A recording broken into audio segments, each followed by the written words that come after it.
ketika hari raya itu bertepatan dengan hari Jumat, apa yang harus dilakukan?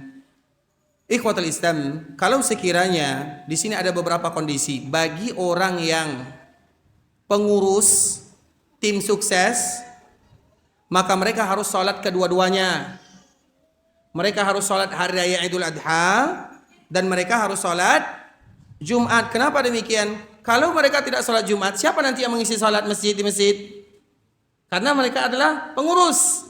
Jadi pengurus harus sholat Adha dan harus sholat Jumat. Kalau tidak ingin sholat Jumat, jangan jadi pengurus. Itu yang pertama.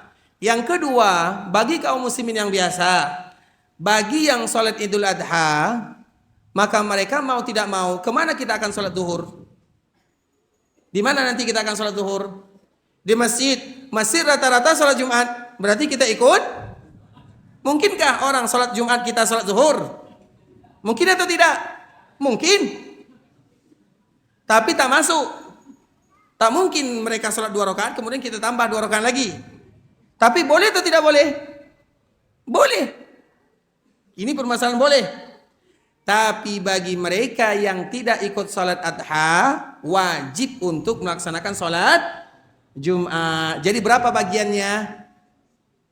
Ada 3. Pengurus melakukan kedua-duanya. Yang bukan pengurus tergantung dia sholat Idul Adha atau tidak. Kalau sholat, maka nanti karena kaum muslimin yang laki-laki ya, nanti kita sholat zuhur di mana? Di masjid juga.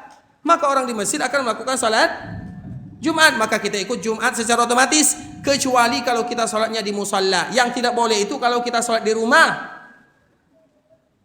Karena laki-laki sholatnya di, Allah menyebutkan di antara sifat laki-laki, fi buyutin adzinallahu an turfa'a wa yuzkara fiha ismuhu yusabbihu lahu fiha bil ghuduwi wal asali rijal.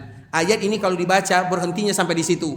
Artinya inilah sifat laki-laki, yaitu mereka yang selalu berada di masjid. Kalau tidak mau jadi di masjid, maka jangan jadi laki-laki. Itu istilahnya bahasa dari Allah Subhanahu wa taala. Berarti kalau kita sholat di masjid secara otomatis kita akan ikut Jumat, kecuali kalau kita sholat di surau. Surau ada Jumat atau tidak? Tak ada, berarti boleh sholat zuhur atau tidak? Silakan, tidak ada masalah. Karena biasanya sholat Jumat itu disolatkan atau dilakukan di masjid jami'. Masjid jami' itu masjid yang biasanya dilakukan khutbah Jumat. Sedangkan bagi yang tidak sholat, seperti misalnya terlambat bangun, atau ada aktivitas yang tidak boleh ditinggalkan, maka wajib dia melakukan sholat Jumat. Itulah kaedah dan jawabannya. Baik. Ya Bunaya Muslim Store, siap menemani hijrahmu.